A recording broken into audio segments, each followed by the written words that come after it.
So hello everyone, good evening. Welcome to the 2022 edition of Krack the Case. So after a gap of 2 whole years, we're finally having the event offline. For those of you who don't know, the primary objective of Consulting and Analytics Club has always been to sort of facilitate a career transition to management consulting and data analytics. We also have multiple of our club alumni currently working as consultants and data scientists in some of the biggest companies of the world like BCG, Microsoft, etc. So through Krack the Case, we aim to do just that. So Krack the Case is one event through which we try to aid your journey in consulting and product management interview preparation. So we have planned a series of events for 3 days for all of you. Though it is aimed towards placement preparation, we have also tried to cover the basics, the fundamentals of management consulting. So anybody who is a beginner here or who is still exploring consulting can sort of use this opportunity to kickstart their journey. So I'll just quickly take you through the structure of the event that's going to be for the next 3 days. So today we will be going through the very fundamentals of management consulting, topics that are going to be indispensable for you in like any case interview, case solving process. We'll take you through issue trees and guesstimates. Tomorrow we will, once you've covered this, we will have a webinar in the night, which I expect all of you to attend because it will sort of be a prerequisite for tomorrow's session. So we'll go through some advanced case interview frameworks. And tomorrow we will finally be solving an advanced case. We'll have an interactive live case discussion. So I'm not going to take much of your time, but I do have a humble request. So case solving is not a one-man thing. We need interaction, we need participation from your side. So I request all of you to feel free to pitch or express anything that you have in your mind, any ideas. Also feel free to ask doubts. We will take some time to address doubts at regular intervals. But yes, today's session has to be interactive. It's not something that I can teach you. It's only something that we can interact and learn together. So I'll just quickly start with the first concept for today, which is mapping the problem. So before I start, does anyone have anything to ask? Okay, cool. So when you're in a case interview and the interviewer has posed a case in front of you, after months and weeks of preparation, you sure have the ability to quickly think on your feet and collect ideas, but you may not be able to organize them properly. So in an interview, you don't have all the time in the world to pitch your ideas to the interviewer. You can't be ambiguous about the details, but you also can't go into the very minute parts of a problem. So this is where mapping the problem comes into the picture. The very first topic that we will cover under this is issue trees. So issue trees is a concept that helps you organize your thoughts. You start, so the branches of a tree are such that, so you start with the main point or the recommendation of a problem, and then you structure it, you divide that into sub-branches where you're giving supporting arguments or convincing arguments as to why that recommendation is important. So, we have two types of issue trees. One of them is the diagnostic trees. These help us answer the question why. So they are the ones that help you identify the root causes of any problem. The second type of issue trees that we have are solution trees. So these are the trees that answer the question how. So once you've figured out the root cause, these are the trees that will help you find ways to fix the problem. Now, a very important principle under issue trees is the MECE framework. So some of you might be familiar, some of you might not be familiar. So MECE stands for mutually exclusive and collectively exhaustive. Now, mutually exclusive, it means that several different parts of a problem cannot overlap with each other. I'll explain this with an example. So let's say you are trying, in a particular case problem, you are trying to divide the customer segments or customer groups for a company. In our case, let's take McDonald's.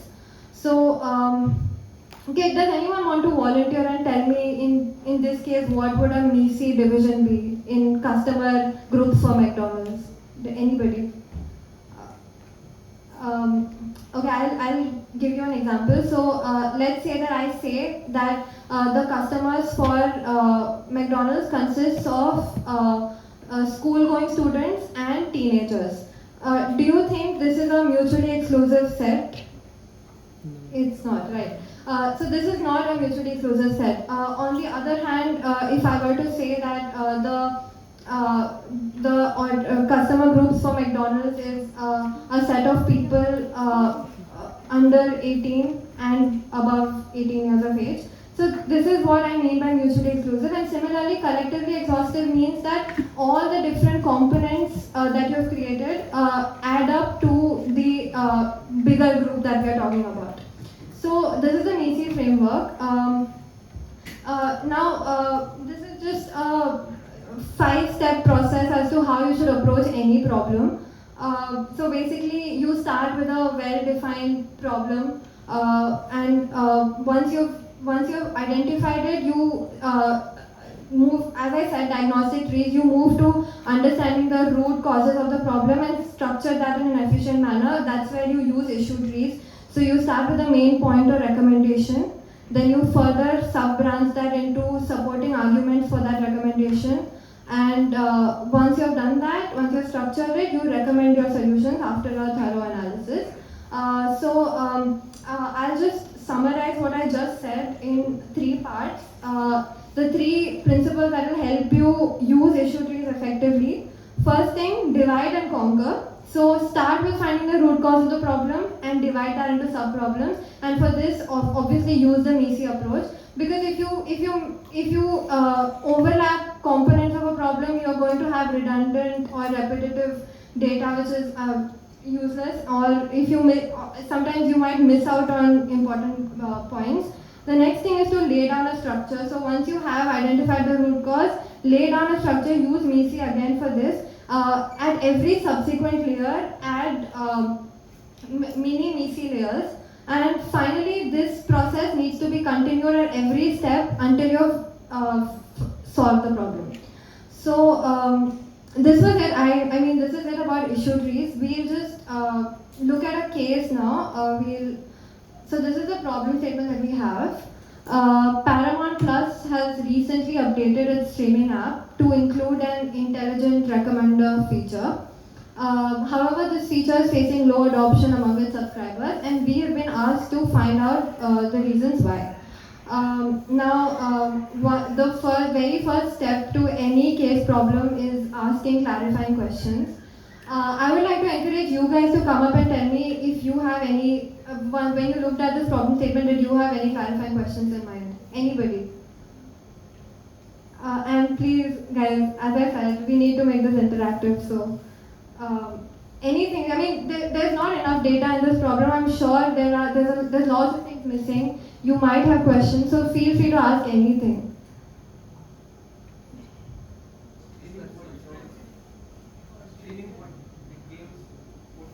So OTT. Yeah. Anything else? So basically, the number of people using the feature currently, that's what we mean over here. Yeah. Okay, so those were good questions. I'll just show, these are some questions that we could come up with. Some clarifying questions could be how long ago did the company update the app with this feature? So the data that we have here is that it did it 3 months ago. And another question could be if this issue is limited to a specific geography. And no, it's not. The competitive scenario, so do other streaming services offer this feature? So Netflix and Disney Plus do, but not on their web players. So now let's dive into the problem. So this is the main point that we are covering in this problem is low adoption of the feature that we have. And for this, on the screen, as you can see, there could be two obvious reasons. Either there's low awareness among the subscribers, or the fact that users are aware but they still don't use the feature. Now, these are the two branches that we have. Now we have to analyze each of these branches further. Let's look at low awareness among subscribers first. So what do you guys think could be the reasons for This feature must automatically pop up, like whenever this app is getting opened up, this feature must automatically pop up, then people will notice it. That's a good point. So probably there is low discoverability of this feature within the app. This is why people are not aware of it. So that's a great point. Now coming to the next part, maybe users are aware of the feature but they still don't use it. Now what do you think could be the reasons for that? Anybody?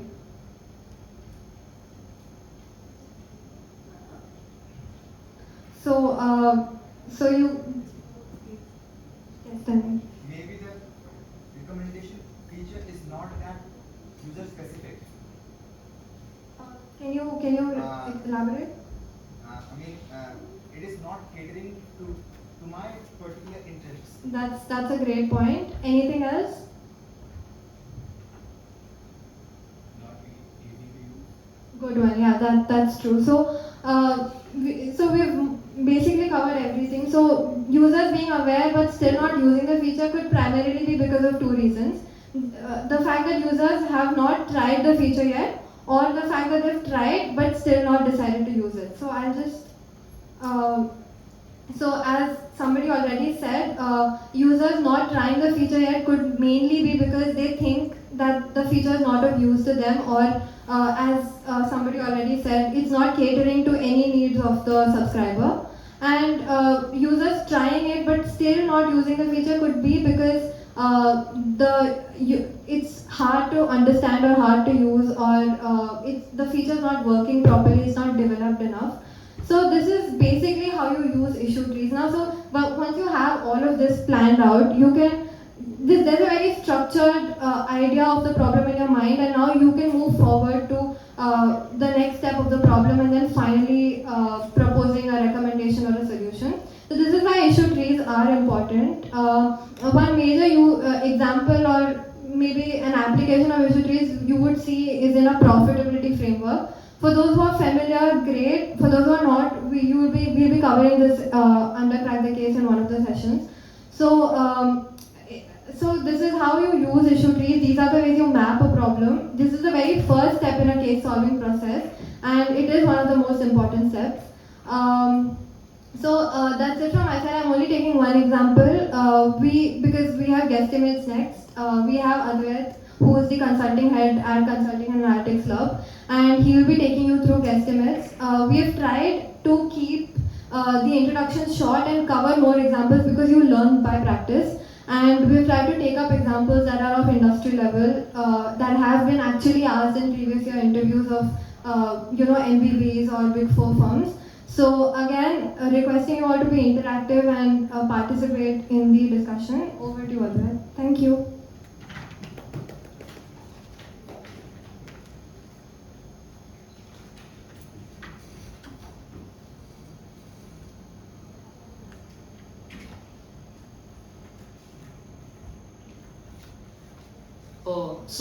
Mansi actually discussed about issue trees and the MECE approach.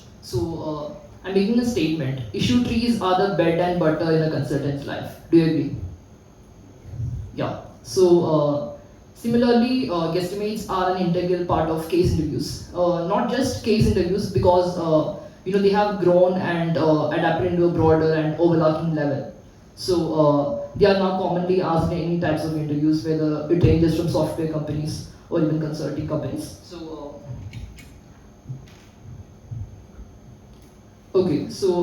what's a guesstimate? The story starts in the 1935. American statisticians actually came up with this term. It's a portmanteau term.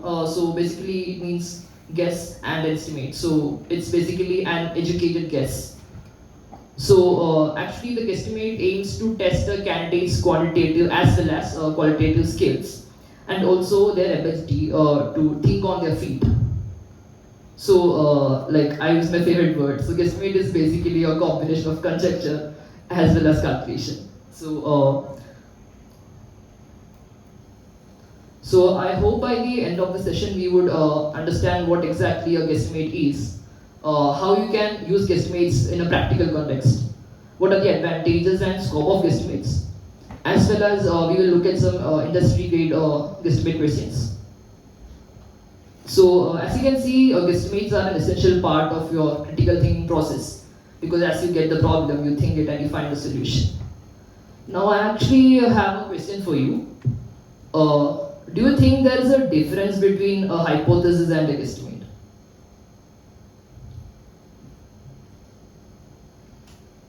Let's be interactive, because it's not going to work otherwise. Yeah, so, like, how many of you think that there is a difference between a hypothesis and a guesstimate? Great. Okay, like, could you share your thoughts, please? Hypothesis can be anything, like may not have any logic. So, but guesstimate is some kind of an conservative estimate. Yeah, exactly. So you can see it actually. So guesstimates and hypotheses are actually related, but they are not the same. So hypothesis is actually used to determine whether or not a particular treatment, it is the term called, so if it has an effect or if it affects something in a particular way. While a guesstimate or an estimation is actually used to determine the impact of that effect. So how much effect, that's guesstimate. Now we will move on and discuss advantage and scope of guesstimates. So where you can use guesstimates and how will it come into your case interviews.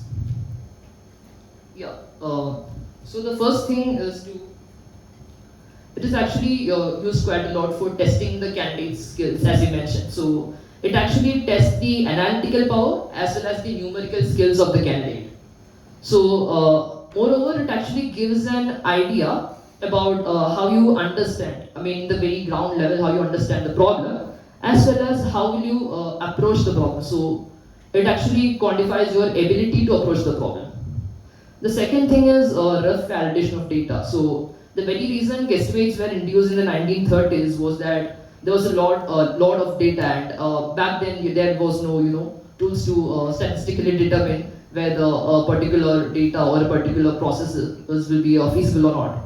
So you can use guesstimates to for a rough validation of data, as it gives a vague estimate of values, but you can check the practicality of numbers. So it's an excellent tool for those if you can disregard some statistics. Also, you can use it to check the probability of success of a particular event. So how feasible an event is, how does it strategically fit into a particular market or something. So this actually helps you prevent wastage of resources. So even if you are like working in a consulting company, you might have to often do guesstimates so that you can arrive at a conclusion early. So also guesstimates are quick and economical. So unlike the primary research methods, which are surveys and samples, so like they are too expensive and take a lot of time. And even then, you are not sure the data will be right or wrong, right? So guesstimates actually get the upper hand if the exactness of data doesn't matter. And the last line is there is no prerequisite to do a guesstimate. There is no need of pre-planning. So guesstimates are very much flexible in everyday life. Also, there are some tips like you should actually not take guesstimates lightly, because they have become an essential part of several interviews. Also, we can prepare several guesstimates beforehand so that we get equipped well to tackle them in the interview. Also, it's never about the numbers but about the approach, because there is no right answer or wrong answer when you approach a guesstimate, because the answer even varies with the approach you're taking.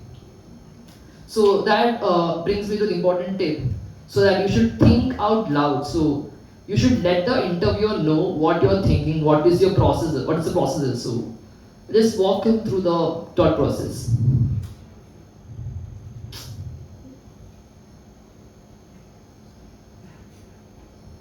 Okay, so also it's important to reduce the dimensionality of a guesstimate. So you should work with similar data and use percentages and round off the numbers intelligently. So let me walk you through a general method of how to approach a guesstimate. So if anyone has some doubts at this point, please let's clarify and move forward. Okay, great. So the first step in approaching a guesstimate is to clarify the scope. So resolve any ambiguity that you have. So any ambiguity, any missing data point that you have, that should be cleared right away. It may not be relevant to a problem, but it's always better to ask if it's kind of relevant to a problem. So also smart questions, you actually they are easily notified by the interviewer. So they show that you have an eye for detail. Also, you need to identify the constraints, the limits with which you are working on, and you should answer clearly to do the case faster. The second step is developing a strategy. So once you have cleared all the ambiguities and got a context of the problem, you can think of a strategy that exhaustively covers the issue at hand. So I don't think everyone knows what is exhaustive by now. Okay, so you can also try to think from other perspectives as well. Usually, three methods are used. Two are most commonly used. One is the top-down method. So you start at one problem and you divide it into sub-branches. It's a divergent approach. And also there is the bottom-up method, where you come from shorter problems and derive at a conclusion. Also, there is employing a proxy, but it's not used so much nowadays. So you can actually base the strategy on, let's say, 2-3 elements. Suppose if you can take 3 C's, where you can like customer, competitor, and company, or maybe supply, demand, and averages. Third step is to break down the problem into several parts. And as Mansi discussed, you should break down into MECE components, so mutually exclusive and collectively exhaustive components.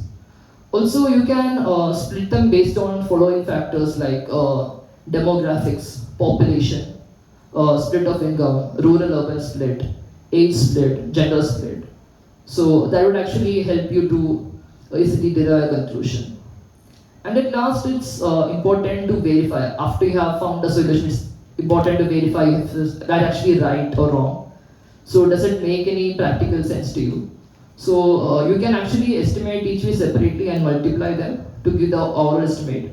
After that, if you feel that there is a data which is sensitive, you can suggest sanity checks. So sanity checks means like it's practically possible or not.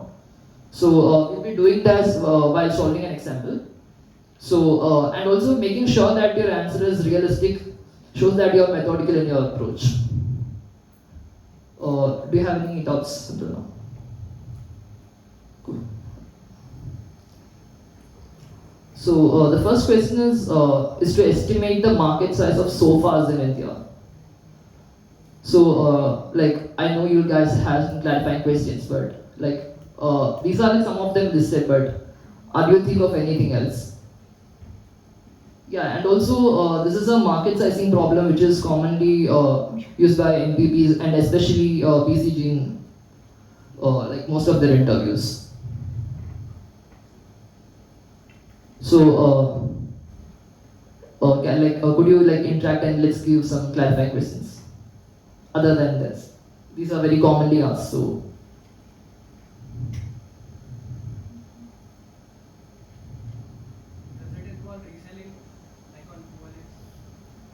no, I mean you can actually base your estimate on supply actually. So let's say let's assume that there is no bottleneck in supply, so you can approach the supply side as well.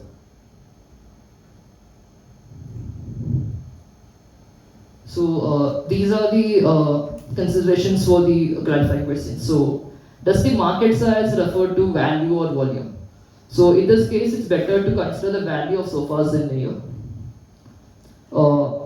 Next is, are single-seated armchairs included here? No, in this question we are not considering that. Also, sofas sold or produced. So we'll be considering the sofas sold in India for this particular question. But we can approach this by the production side also. These are some other considerations. So you know that sofas can be in two types, like one in the households and other in the offices. But it's better to consider India's households because they have a land share of the market, as well as if you consider India's workforce, you know that the ones with white collar jobs are actually less than 10% of the overall workforce. So it's better you can have an adjustment to this problem and approach it from the household side. So this problem actually asks for the value of sofas sold in India in a year. It's helpful to assume that there is no bottleneck in supply. So we can approach from the demand side. Also, the consideration, the population has 1.4 billion and there are 5 billion households. Also, we can assume that higher income households will have more than one sofa, right? So let's assume for high income households there are 2 sofas per household. And we are considering a 30-70 split of urban and rural population. And 30% of urban and 1% of rural households will have sofas. So multiplying it with the rural-urban split, it actually amounts to 10% of penetration rate. Also, we can assume that the sofas get replaced or replenished after 10 years. So this actually grows parallel to the population growth, as you can see. Also, we are assuming that the standard sofas costs 20,000 with a 75% market volume, and premium sofas may cost up to 5 times. So, as you know, to estimate the market size in value, you will actually multiply the annual sales by the average unit price. Now, there are 2 types of sales. Ones are the sofa replaced, and also that's constituted because of the market growth. Market growth grew to population growth as well as damaged sofas and all. The second is average unit price. So we discussed that there are 2 types of sofas, which one is standard. The next is the premium type of sofas. In the third level, we can consider the annual sales into further components. So we can find sofas replaced by the total number of sofas that exist now divided by the average lifespan of sofas. And for the market growth part, we can multiply the total number of sofas into the growth rate. Here the growth rate is basically same as the population growth. So now coming to estimating the total number of sofas, it can be estimated as a product of the number of households multiplied by the sofas per household multiplied by the penetration rate. Okay, so then for the number of households, we will divide population by the number of people in household, that is 5. So population divided by 5 will be the number of households. Now at the unit price level, you will find the number of standard sofas by multiplying the average unit cost of a standard sofa by the market volume, and premium sofas by the same process actually. So doing the calculation, so at first we estimate the number of households, so 1.4 billion divided by 5, which will give us 280 million households, multiplied by 2 sofas per household into 10%, which will actually get us to 56 million sofas, which are replenished every 10 years, which will give us to 5.6 million sofas per year in the sofas replaced category. And coming to the market growth category, we've already found the total number of sofas, so that by 1% population growth every year will give us 0.56 million per year. So that will give us a number of 6.16 million sofas per year. Coming to the value side, we have already determined that we'll be using the percentage market volume of standard sofas as 75% and the premium sofas as 25%. So we can actually, to make the calculation simpler, we could take the average by multiplying with the market volume and summing it up, which would actually give us 40,000 rupees as the average price of a sofa. Now that we have found out the value as 240, close to 250 billion, but we actually need to check, do a sanity check, right? So is this realistically possible? So if you divide the total market size by the number of households, you will see that the spend is 1,000 rupees per year. So since we discussed that sofas are replaced at 10 years, maybe 8,800. This actually makes sense, right? So this is very much reasonable also because families would spend less money on sofas. So and they're also a long-term purchase. So I think if you guys have any doubts now. Previous slide, please. Yeah.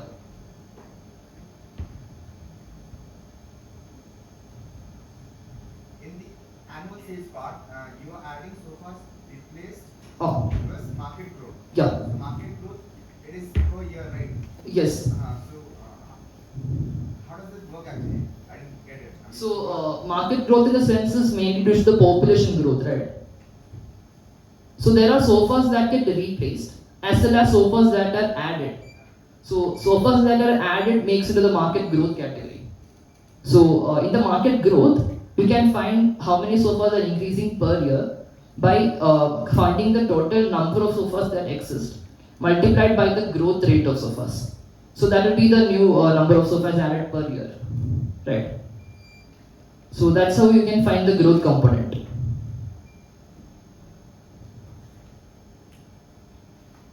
So when I came through the news yesterday, I could just rephrase the problem into a different part. So it's basically the same problem with different variables and different names. So because the queen died yesterday, the currency in circulation has actually been changed with the new one, the king's picture on it.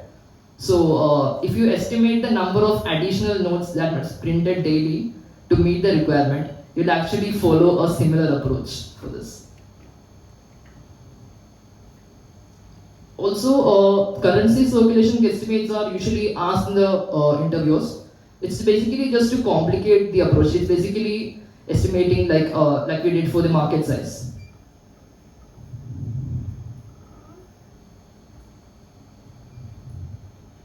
Now let's move to a problem that will require some amount of calculation. So before I move on to this problem, I would like to hear your initial thoughts on this. Are there any two dogs with the same number of hairs? Those who believe yes. I mean, there are two dogs with the same number of hairs.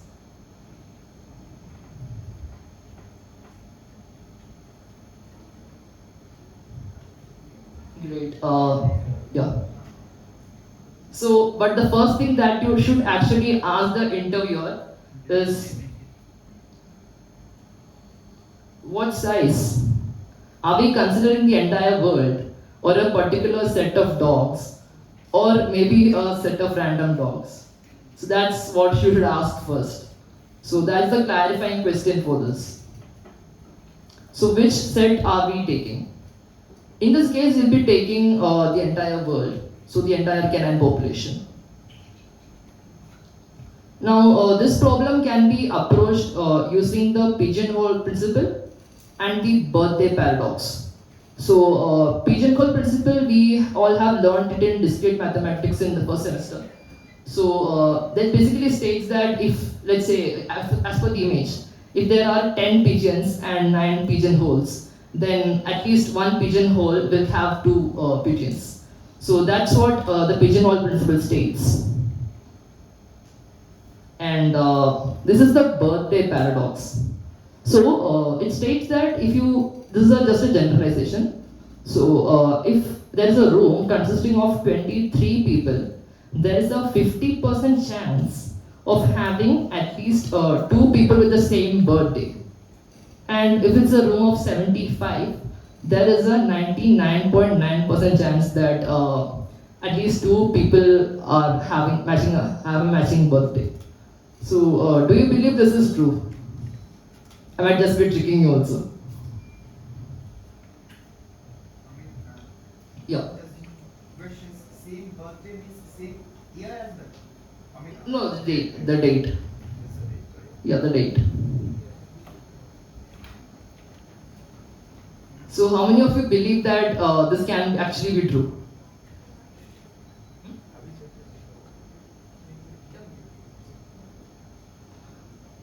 Okay, so it actually seems but unbelievable. In reality, yes, it is true. It is strange, but it is completely true. So how will you happily generalize this? Let's say that let's take a set of n people, and they all have different birthdays. We are saying that. So the probability that these sets of people will have different birthdays. So we can find using the same method. The first person will have a 100% rate for having a unique birthday, right? So the first person can have a unique birthday. So for him the chance is 1. As soon as we factor in the second person, the second person has the chance of 1 minus 1 by 365. So that's basically one date that is chosen by the first person. When it comes to the third person, he has a chance of 1 minus 2 by 365. So because the other two people took 2 dates, he has 364 days left. Now when it comes to the nth person, he will have 1 minus n minus 1 by 365 chance. So basically, because n minus 1 people took the other dates, he will have a chance of having this chance will be 1 minus n minus 1 by 365. Okay, I hope everyone has followed me until this point, right? Great. Now this probability will be all multiplied together. That is 1 into 1 minus 1 by 365 into, let's take the set of 23. For 23, it will be until 1 minus 22 by 365. Now if I factor in for a whole group of n people, my value will be 365 pn by 365n. So how this came is that after you take the n 365th guy, everyone else will not have a chance of having same. So that's how it came. So this will actually turn out be 365 permutation n by 365 raised to n. Now the probability of people will have, at least 2 people have the same matching birthday is that the 1 minus the probability of people having different birthdays. Now as you can see, I have added the calculation below. For 23 people, you will have 253 pairs and the chance of match is exactly 50% almost. And when it comes to the 366 person, the chance of difference is 0. Because as soon as we said it's 0 because as soon as 366 person comes, as per the pigeonhole principle, the 66 person won't get a unique birthday. That means the chance of having a same birthday is 100%. So now making the big picture, you can just replace 365 by the actual possible combinations of hairs. So when I did the guesstimate, I found that it is 9 million hairs for a dog, and there are almost 60 million dogs in the world. So as per this calculation, the value is 1. Yes, there are dogs with the same number of hairs. But if it's actually asked in an interview, the interviewer will obviously want you to follow the approach and prove that this actually happens, rather than finding the number of the number of dogs and number of hairs separately.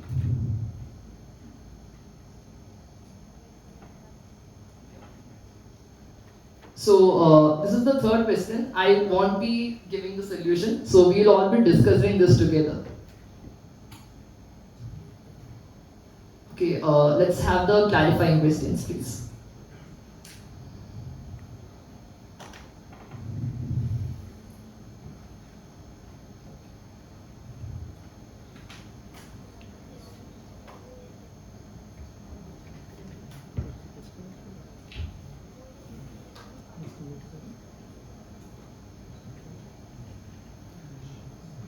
Also, this is a previous question asked by Boston Consulting Group.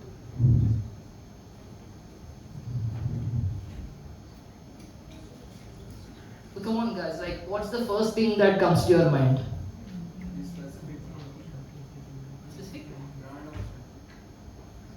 No, let's assume generic.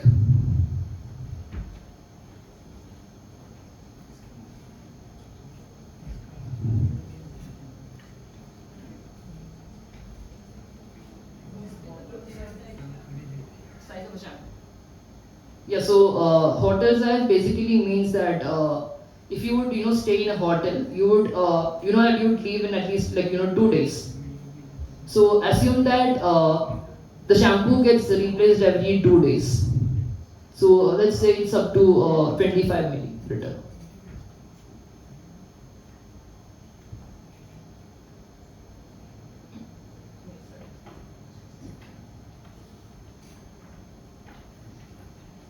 Yes. Target audience क्या है? Let's consider the cities and the hotels. So But age wise, age group wise कुछ तो रहना. as we discussed earlier, this actually doesn't contribute to the problem because as we increase the dimensionality of the problem gets complex, and since it's a guesstimate and it's a guess, so your value will actually deviate. So it would be better if we could actually consider it as a general case. We said that the shampoos get replaced every 2 days, and if the guest is staying for 1 day, because this is a hotel, it will be getting replaced after every guest vacates.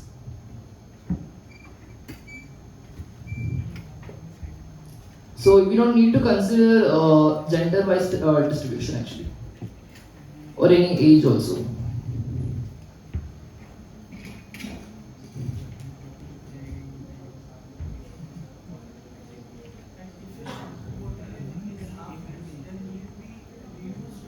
No, it won't be reused.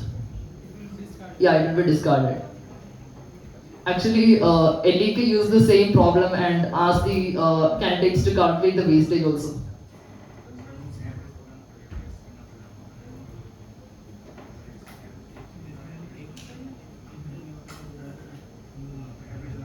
Yeah.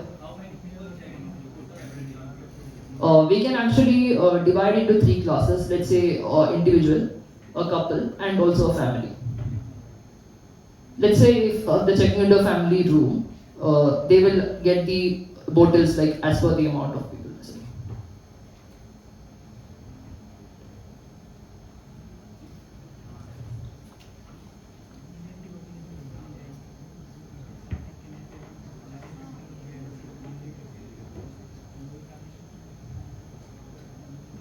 Are we assuming that these shampoo bottles are only available in hotels, or we can order online as well? No, hotel size samples, hotel mein. Hotel.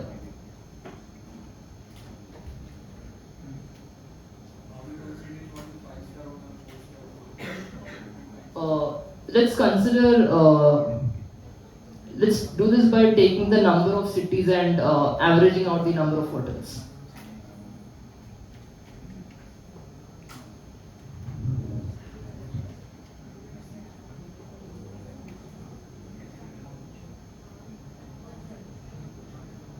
So actually I think that constitutes to almost all clarifying questions. Let's go with the approach. So if anyone has any particular approach in your mind, please go ahead. Yeah. Let's go with the population of the world, and let us assume that there is one hotel per 1,000 people. So then we can get to the number of hotels. Then what we will do is we will segment the hotels, like let's say 30% of the hotels cater to the premium segment, and 70% they are like normal ones. And let us assume that 30%, the premium ones only they provide the shampoo bottles, and the 70% don't. Then we will move on to what after that I haven't done. Yeah, but actually that's how we actually start the problem. We find out how many hotels actually provide shampoos. So if I could, simplify it, I could actually take the number of major cities in the world. So let's say there are 2,500 major cities in the world, and cities including all these resorts and hill stations. So there are 2,500 destinations in the world, and each of this destination will have 10 hotels an average. So that actually gets us to the number of hotels. So after that,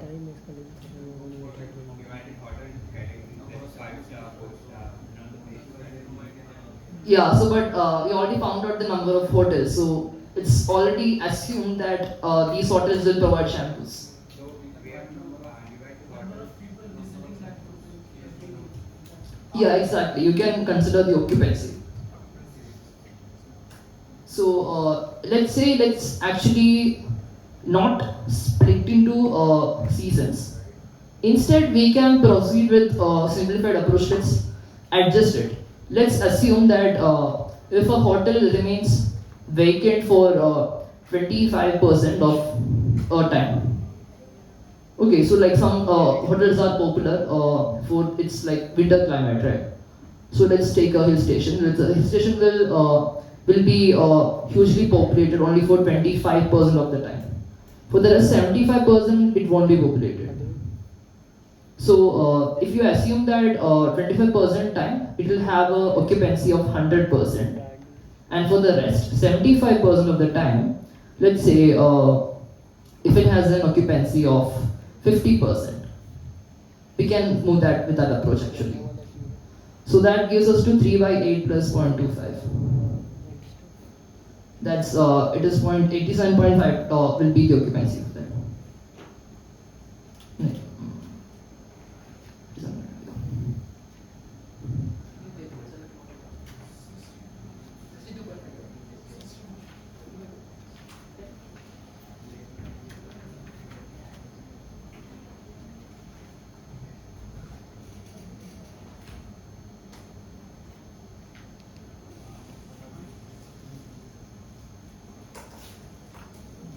That is 5 by 8 and it will be 60.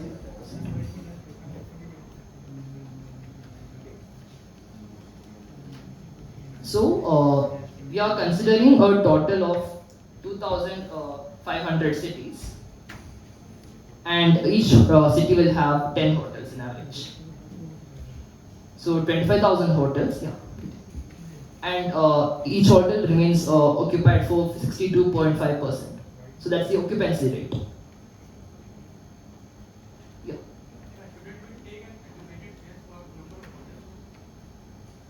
Can you elaborate? Like, How did you come up with 2500? Sorry, cities.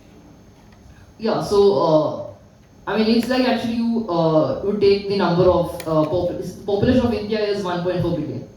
So like there are some raw values that you should take. Like if you consider the rural-urban split, so rural-urban split is 70-30. So let's assume that like there are 20. Actually, you can go with the number of airports, but if you estimate that, you'll get this number also. Suppose if you are asked to estimate the number of airports in the world, it will almost be similar to the number of destinations also. So let's say 2,500 cities, and each city will have 10 resorts that will offer shampoos. So that brings us to 25,000 resorts, and each hotel will have an occupancy of 62.5%. That's combined. Now we can proceed further. What would be your approach?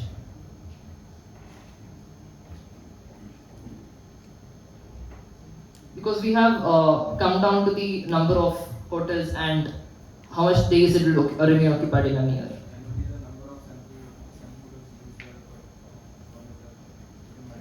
What are the number of rooms on an average? What are the Okay, let's assume an average hotel has 50 rooms.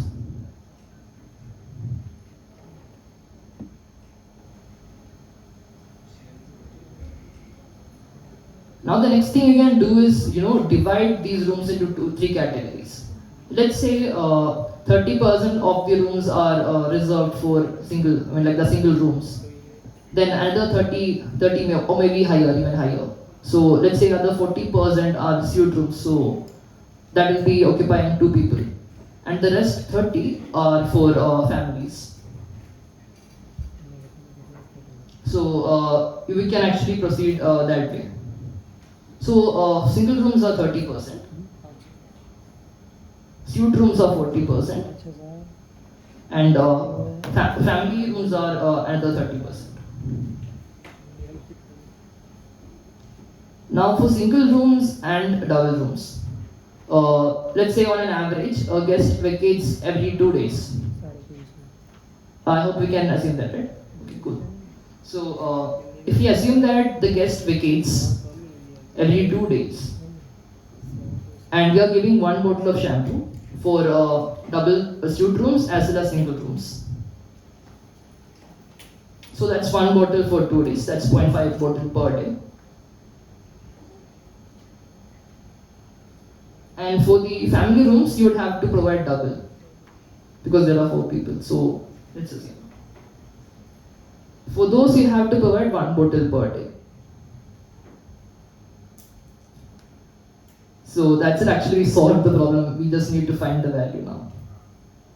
So at the higher level, at the lower level, we have 70% of the population consuming 0.5 bottles per day, and 30% of the occupants consuming 1 bottle per day. Then we have we considered 50 rooms. We can because we got the average now, we can multiply it with 50. And now we have considered an occupancy of 62.5%. That will bring us to 0.625. So multiplying that by 0.625 and multiplying it by the total number of hotels, which is 25,000.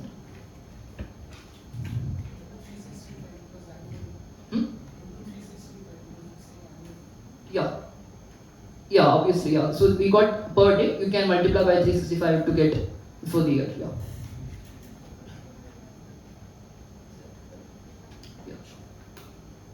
So we started with the number of destinations. We assumed it as 2,500. Then we assumed that every city has at least 10 hotels. So which brought us to 25,000 hotels. We considered an occupancy rate. For occupancy rate, we assumed that for 25% of the time it remains occupied and 100% of the rooms get occupied. And for the rest 50% get occupied, which gave us a combined total of 62.5%. Now we assume that every hotel will have an average of 50 rooms, out of which 30% are single rooms, 40% are suite rooms, and 30% are for families. For suite rooms and families, even though there is wastage of shampoo, we assume that they will be consuming 1 bottle for 2 days. That gives us 0.5 bottle per day. And for the rest, 30%, we assume that they will consume 1 bottle per day because it's a family, 4 members. And this will give us the total number of shampoos required for a day.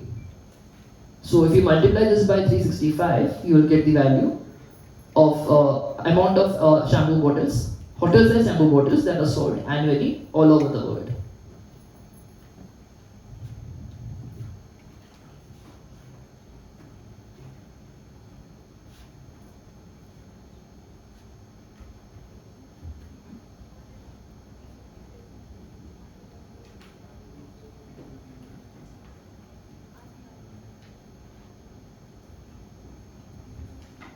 Yeah, so if anyone would want to suggest an alternative approach, let's explore that too.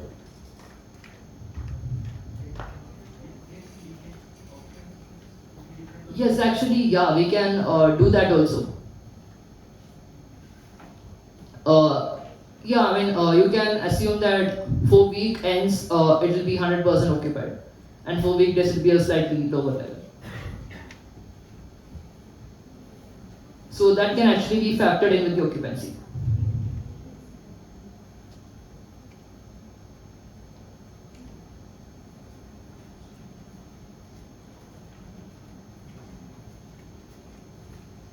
Yeah. Yeah. No, I mean, this is like the number of hotels that shampoo bottles sold annually, right? Yeah, also okay. Yeah, we can consider that too. But as a clarifying question, you can ask that. Should we consider the buffer stock used in a hotel? So if you were to consider the buffer stock, hotels actually would do it by estimating the amount of travelers coming to that hotel divided by the stocking rate. So like let's say a hotel stocks at every 2 months, or maybe it's even lower for a high-end hotel. So that's factors, yeah.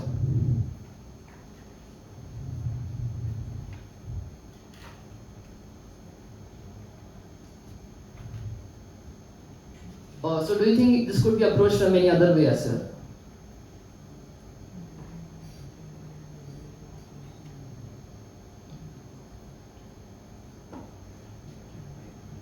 So I mean, instead of approaching it from the number of hotels side, you could actually approach from the population side as well. So you could just consider that an X amount of people spend another amount of days as a whole day. So then again you can consider the rural-urban split, and you can say that this much percent of the rural and this much percent of the urban will go to hotels. So from that also you can calculate.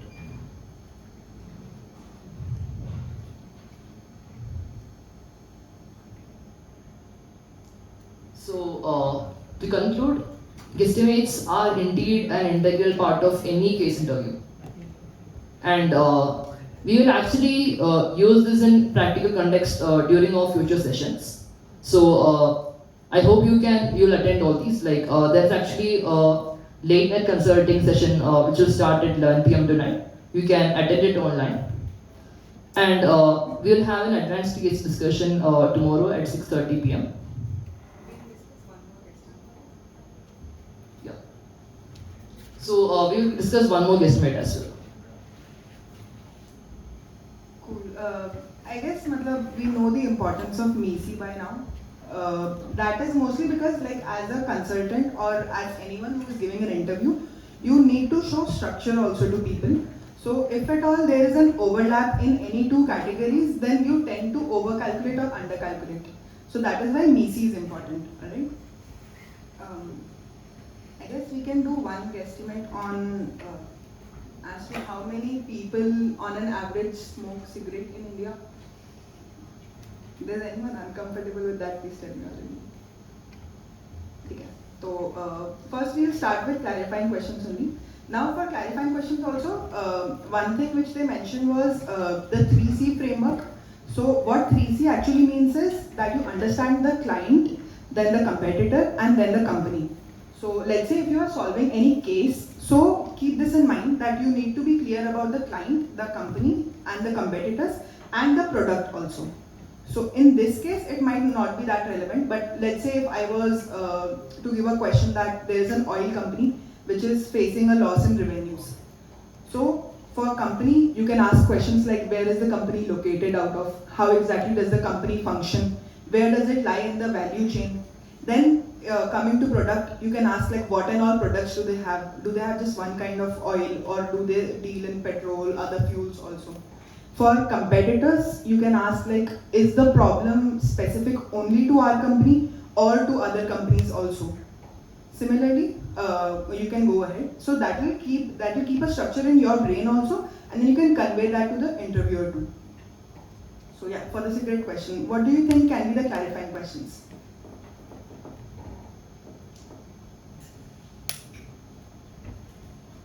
Think of first with the competitors maybe. So if I am asking how many cigarettes are how many cigarettes do people smoke in one day in India itself? You have to take in consideration, are we talking about one specific brand of cigarette or all kinds of them? Okay. And so company is not really important here. Competitors we have clarified. Product you can clearly understand. And the customers, so more or less I'm assuming you know the consumer base. So before going into the guesstimate, we'll how can we start with it? So if you see the second question, let's come here. Do you think the income split will affect number of people smoking? No. No. Do you think urban and rural would change it? Yeah. Yeah. Why do you think so? Like, can anyone tell?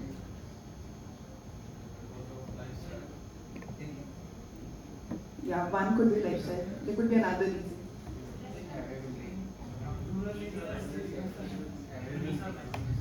Ease of access.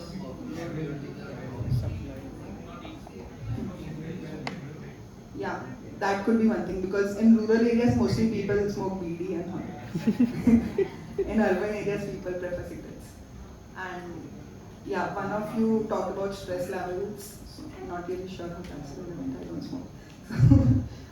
That again, because while calculating, you can take that part in consideration because if we are talking about corporate cities, definitely there will be more consumption as compared to regular tier 2 or tier 3 cities, even in urban areas. So that is a good consideration. Any other reason?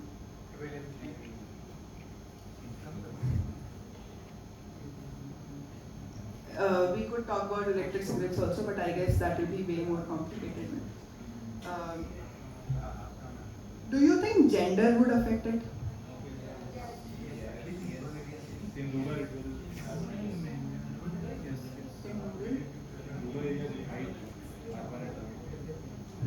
That could be one thing. In urban areas, like let's say if I assume that in young generation there is 80% probability that a person smokes, if that person is a male, what do you think would be the probability if it's a female? 40%. We could take that too. So we clearly know that the penetration is comparatively way different. Alright, so we need to consider all these things also.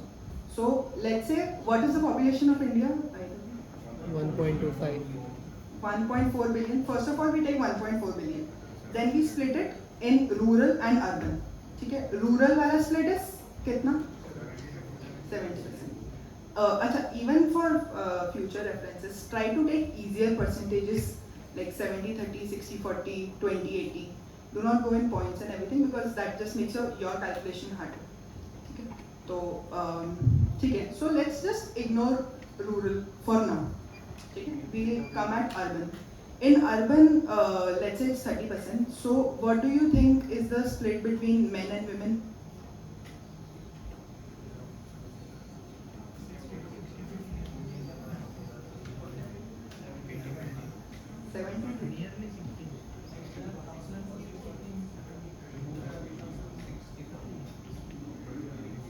So for India, it's I guess about 55 and 45, something like that. For simplicity, whatever you want, we can take 60-40 or 50-50 also. Let's take 50-50 for now. Now, in men, we consider the penetration would be how much? 80%. And for women?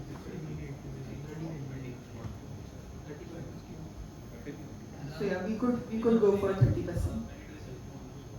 Sorry? In urban areas, penetration? Yeah. So do you mean more than 30%? It will be 50.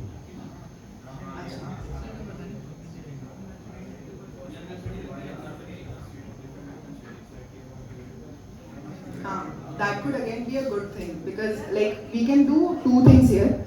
Either we can divide them in different tiers of cities. Tier 1, Tier 2, Tier 3. So Tier 1 mein penetration will be more, Tier 2 mein lesser and Tier 3 mein even less. Or one thing also which we could do is we could divide them in age groups. Because below 18, let's just assume there's zero penetration. Then 18 to 30, there will be more. Then with age, it will become less. Even for men, I guess it will become lesser. Might not decrease significantly, but it will be lesser. So we could take that.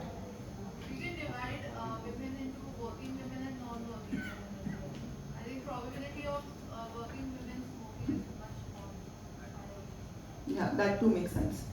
So we could go with that also. So you are able to realize this, right? That there are a lot of different approaches for the same problem.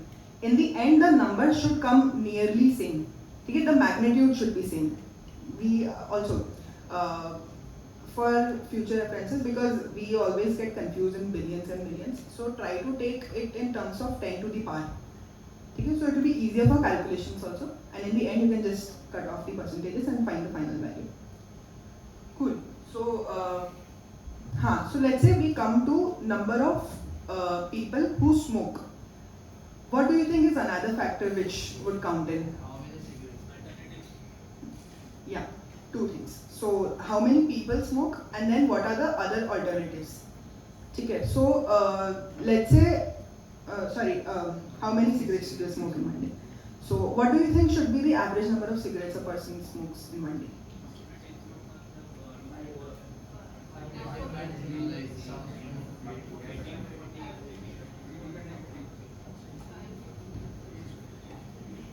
Are you serious too much?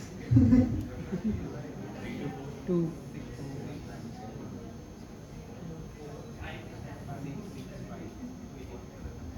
Okay, so wait, how many people think it's 3? Okay, 4, 5. I think a lot of them are with 3. So we can go with 3. Alright. Now we'll have to see the market share. Okay, so that is where alternatives come in picture. What other alternatives do people have for smoking?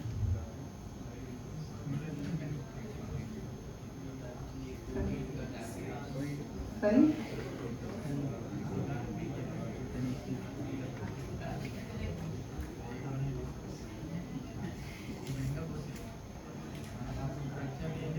Vape machines. Yeah, that E-cigarettes. I want to talk about.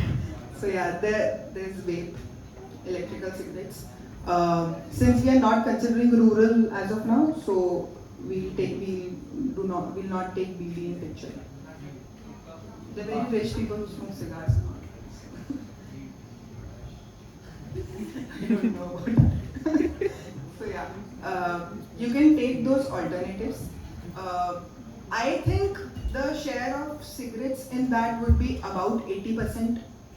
Is there anyone who thinks it will be different, more or less? People go for 90 also. Cool. So with that, is there any other factor which we are missing out on?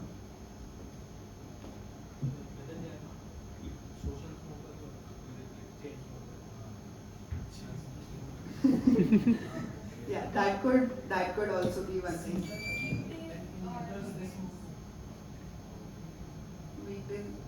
So what do you think? Like people smoke more on?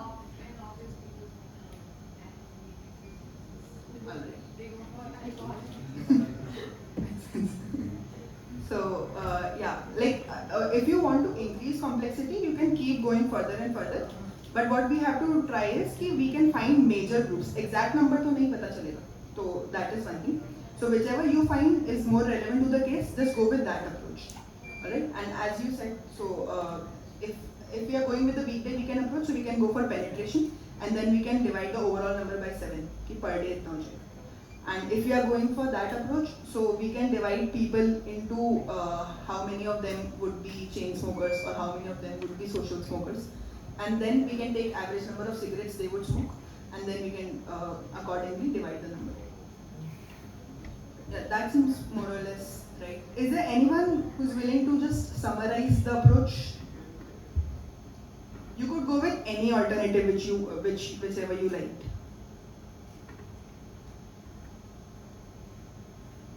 Summarize the pen up here. Yeah. So we have taken the population of India divided into rural and urban. So we are basically focusing on urban, that is 30%. So in urban also we are taking age group we can take. So age group 30% we can take male and female we have taken.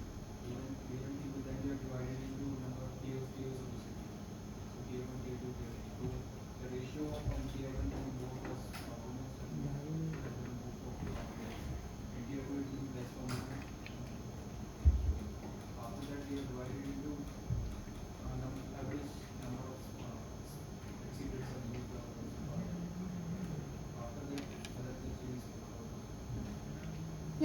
That's cool enough.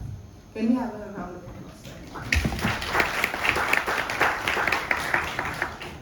Cool, yeah. So that is one thing. So we broke down the problem, we had a strategy in mind. The last would be if we can have a sanity check. So let's say whatever number comes, and we can check it ki, are these number of cigarettes even possible to produce? Do you think India में इतना revenue हो जाएगा? Or anything, whichever field मतलब you are experienced with, it's just like doing the entire guesstimate, which we did in 15 minutes, in 15 seconds. So you could take any one of those approach and then just check कि हाँ ठीक है, the number seems reliable enough. Should we need to go through the whole process? Like, if you know, like for example, I know that in India the tobacco products are like the users are 38%. So can you use that information? Like, can you use the survey data? Or like, should I go from the population? Should I go from the division from the male, female, and all? I know that 38%. So can I go from there, or should I have to go from the page? Okay, so see, there are two situations possible here. So in this case, if you say that in India 38% of people smoke, and then you just multiply them with average number of smokers, so the guesstimate gets over in 1 minute. And how you came to 38%, that will be very difficult, alright? But now if you use information like, let's say I know for a fact that 70% are rural and 30% are urban, so you can use that kind of information. So in that moment, you will have to judge as if that information can add to your structure and make your guesstimate look better or more analyzed, or will it just end it in 1 minute? Got the point? Or we can use this 38% as sanity check. Exactly. Yeah, you could use that as sanity check. Ki I know this information and 1 minute mein karke, so yeah, the number seems relevant. So that's it. Got it. That weekday wala information. So let's say there was a guesstimate on, we wanted to find the revenue of CCD. Let's say hardware revenue. So we know for a fact that on weekends it will be more and on weekdays it will be less. So that kind of segmentation will be relevant there. Alright? There are a lot of these segmentations in MECE itself. You just have to find out where they will be more relevant. Alright, so let's say if we have to, like as we did, we had to calculate the number of TVs. There we went with the household approach and not with the number of people approach. Okay, while we were talking about smokers, at that time we need to know how many people are there. We can't calculate households and then calculate the boxes sold in any household, right? So if we had to calculate, let's say, number of fridges or even for the hotels as we talked. So if at all we were not aware of the initial stat ki 2500 cities hain.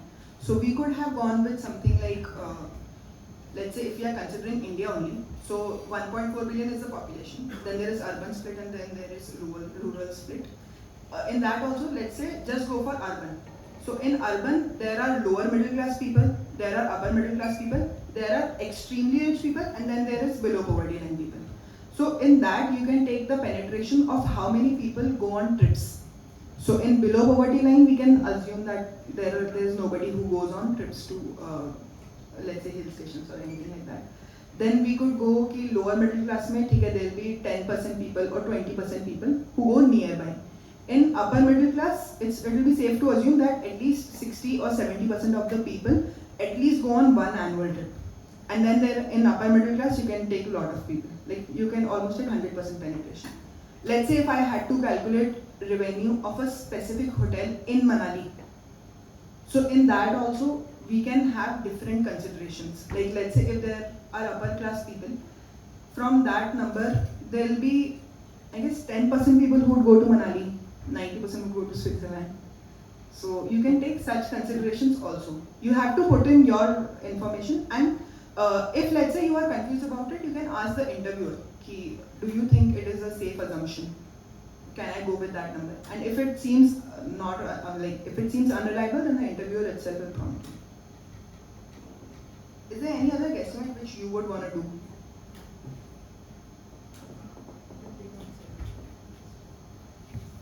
So all these things are in the consulting guide, alright?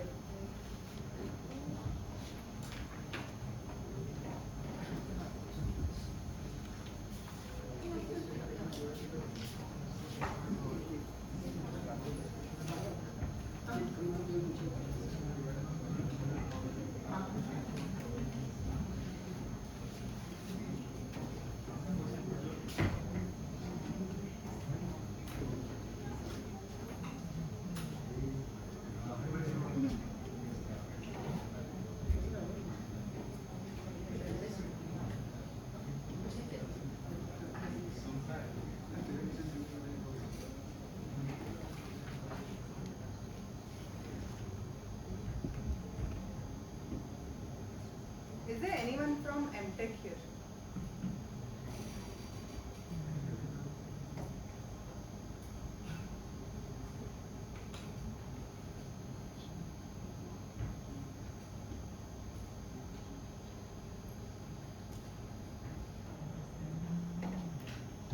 So everybody just scan this and like fill in your email ID so that we can contact you if you qualify for any of the goodies.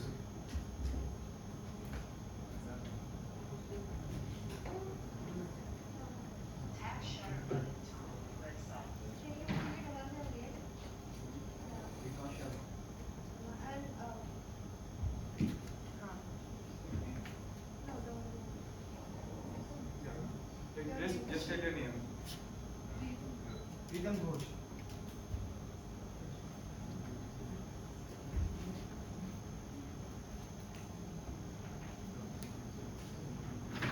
Do you think we should calculate the number of cycles in our campus? No, Anything better? Market size for steel bottles in India. Yeah, we could go with that. Whichever one you like. We'll do one more guesstimate maybe. Steel bottles in India or cycles in campus.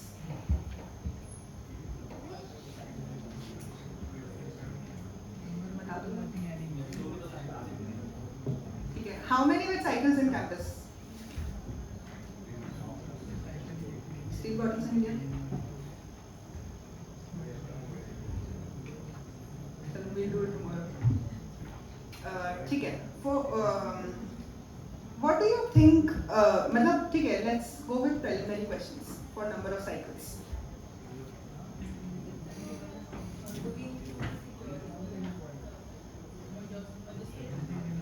Yeah, we can include security.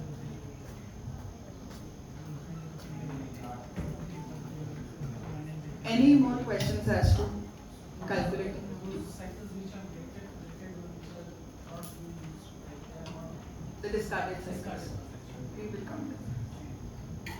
We'll take them in consideration. Sorry? We'll consider all brands. If it has two tires, not cars, they also have two tires. Only cycles. Students or professors and army staff. We'll consider professors also, guards also.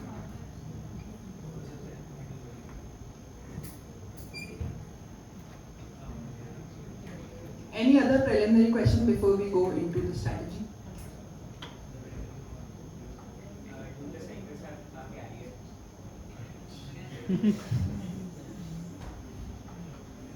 We'll consider the cycles with carrier also as cycles.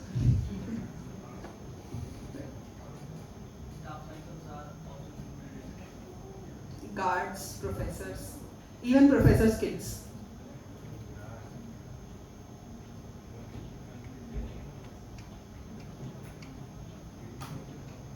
Any more questions before we delve into it?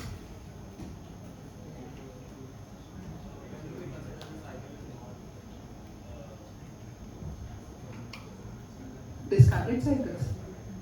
So let's just say when their owners are not in college anymore.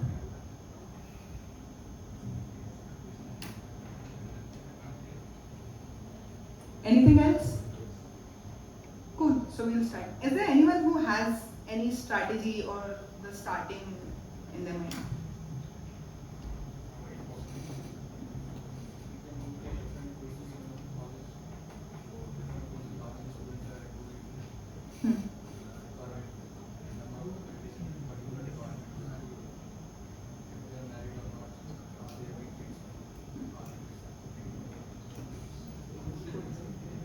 Any other approaches? Any other starts? Like he has said that we'll take the number of people in every department, profs in departments, and then The number of students who left their cycles here after graduating. Then the number of students who sold their cycles here after graduating. that could be one thing. Let's just say, Number of colonies or number of posters, number of posters, number of people regarding that. yeah, we could do that. So you realize this, right? That we can take one approach for solving it completely, and then the other approach you can use for sanity check. Okay, whichever seems easier. So let's say we know that there are 9K people in campus as of now, out of which 6K would be students. Can you assume? Or let's say 7K will be students, and then the rest 2K is staff, professors, and all. So in students, what do you think next segmentation should we make? Research scholars might be having 80% PG or Right?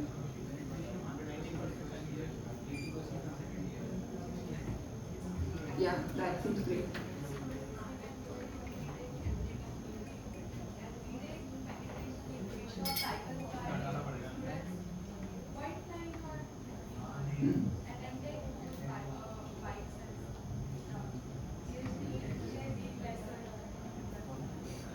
Yeah, that seems. You were saying? PhD scholars must be having some two-wheelers or So as of now, what we have is out of let's say 7K students, we divided in BTech, MTech, PhD. That's it. Any more students? Sorry? Research, PhD. Okay, yeah, interns also we consider in PhD. So you're taking bachelor's, master's, bachelor's में BDES वाले ही आएंगे, no. Bachelor's, master's, and research or PhD or interns. Any other students left? No. Cool. Now let's say if we take just about BTech or bachelor's, फिर what segmentation should be there?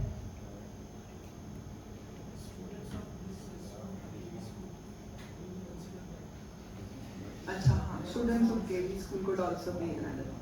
ठीक है, we consider.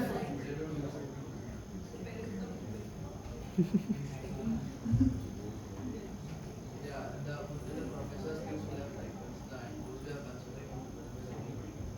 हाँ.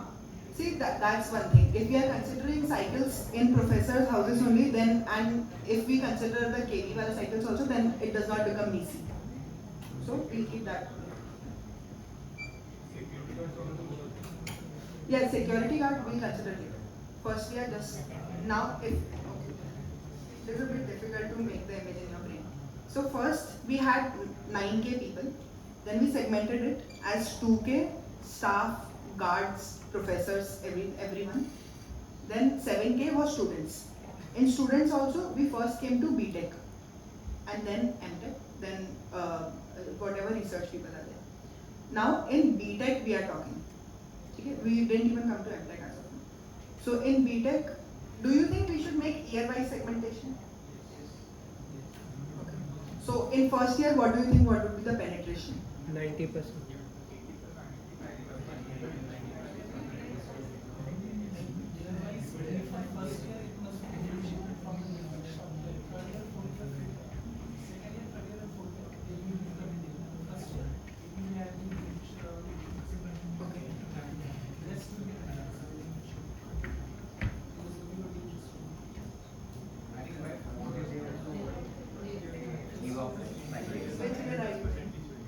Which year are you? You are in MTech first year? Second. So what I feel might be my personal bias also. So in first year everyone has cycle. Then in second year people lose their cycles. And some people still have it. Third year it goes even lesser. Fourth year you would see like at least 60% of them walking only. Might be my personal bias. You could go with your whatever thing. But हाँ मतलब in 4 years here. So I think that is the case. So let's say in first year we go with 100% penetration. Everyone does buy a cycle, at least for bachelors, right?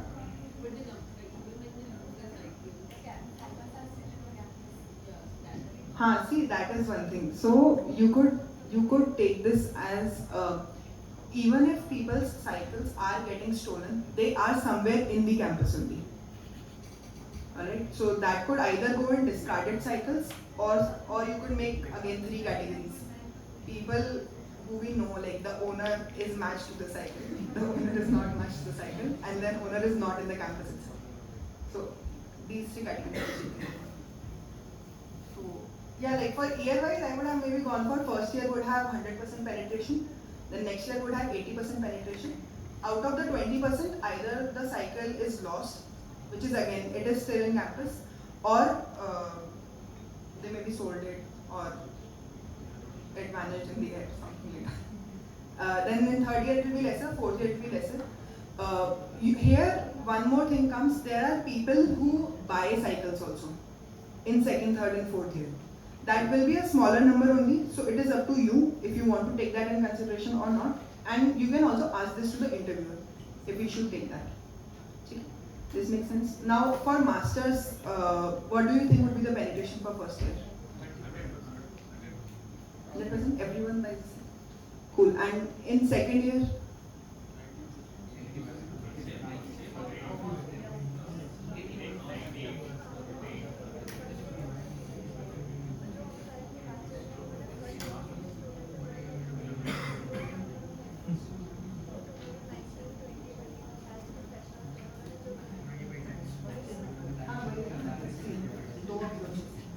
So as she's saying, again, there are 2 things.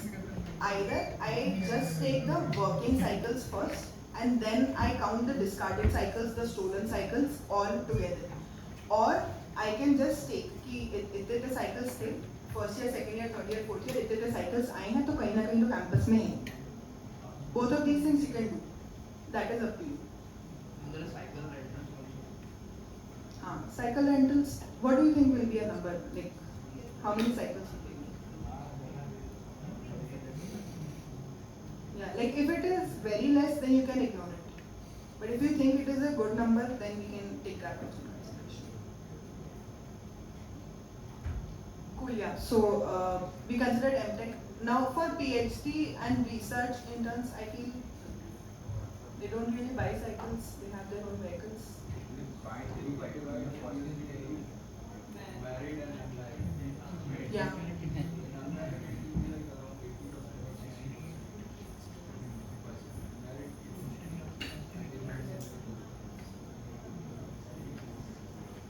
So you mean the research interns, let's say in marriage scholars hostel, so they'll have their vehicles and cool. So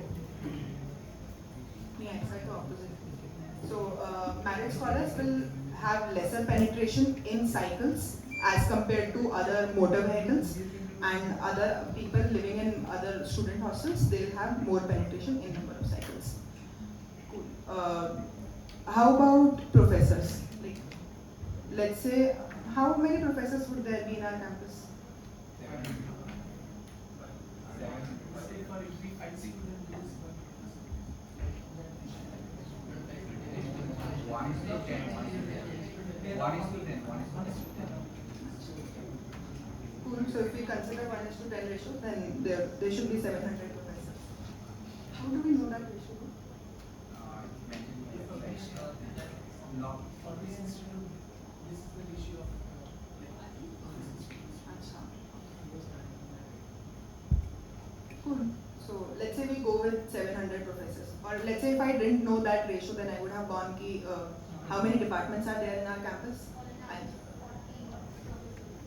Yeah, and on an average there are 40 professors in every department, so we can calculate from that also. So you are able to understand, right? You might have information, you might not have, but you have to just figure out a way to find out a number closer to that. So let's say if there are 700 professors, 700, and they have their families of 2, 3 or 4. How many cycles on an average would a professor's house have?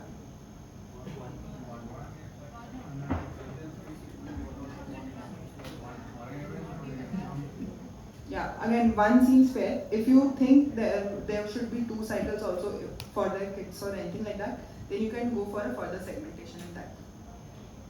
Okay? So yeah, by that the penetration, the number, and what is the market share, we can come to a final number, right? And if at all, let's say initially we went with an approach where we were not considering penetration in mind. We were considering कि अगर 100 cycles हैं, तो they will stay 100. If they are discarded, stolen or anything, they are still in campus. Then we do not need to calculate discarded cycles separately. But if we have not considered that, then we have to consider discarded cycles also. How do you think we can calculate the discarded cycles?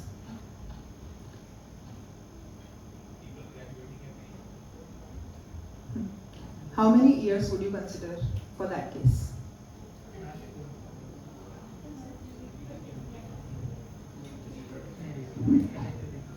I would have gone for 2 years because in these 4 years I have seen once when our hostel cleaned all the old cycles. So I'm assuming this year also there should be cleaning or something of that sort. But again, you can ask this as a preliminary question also, or even while solving the guesstimate, you can ask that. How many years does it take for any hostel to clean the cycles? Okay, so you can take those. In that also, you can consider 2 different numbers. One is the percentage of seniors who sold their cycles. So again, we are at a very thin line of crossing MECE over here. Okay, so we'll have to keep that in mind. And yeah, for guards also, do you think the guards use reused cycles, or they have their own different cycles? Yeah, I also feel they take reused cycles only. So we don't have to consider different cycles for them as of now. Any? Instant of time. We are also having cycles. Students are also having cycles. So we have to consider.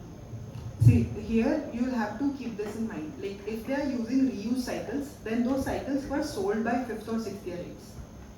I'm taking like 5th or 6th yearites means the people who are not in campus and they are placed somewhere. Okay? For your case, it will be 3rd or 4th yearites. So you have to take that in mind. If they are not in campus, what is the percentage which sold the cycle, and what is the percentage which left it discarded? So if they have sold it, so those were the people, like if it might be guards or it might be students. You could get the structure in mind, right? There were 2-3 different approaches which we were going with. Any doubts?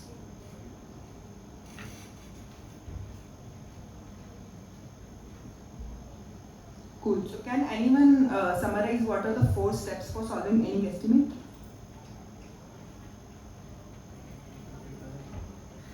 We get a free consulting guide.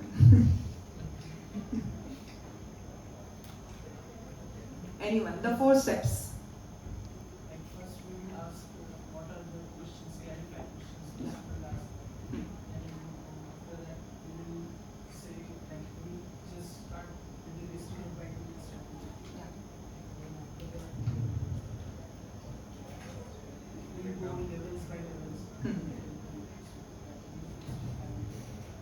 First like checking whether our numbers are Great. These are the questions. Please, round of applause for them. I guess that is it. We can conclude the session.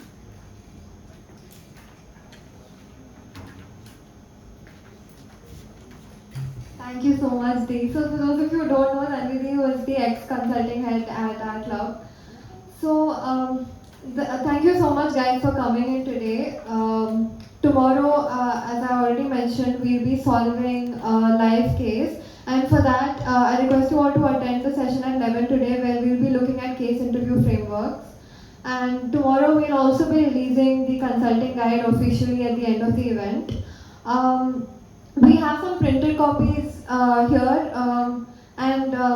as I said, I asked you guys to interact. So those of you who did today, you guys will be getting free copies. But for the rest of you, we are making it available on demand. So if you would be interested, we'll probably float a form for that. You can express your interest if you would be interested in purchasing the guide. But it will be released online anyways. So that's it for today. I hope to see you all again tomorrow. And thank you for coming. Thank you.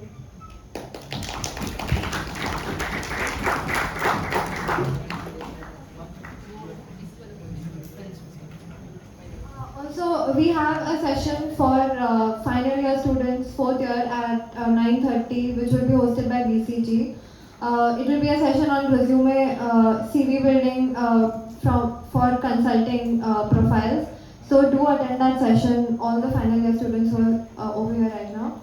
And as I already mentioned, there will be a session at 11 which is open to all. The links to both of them will be shared on your Outlook mail. Thank you.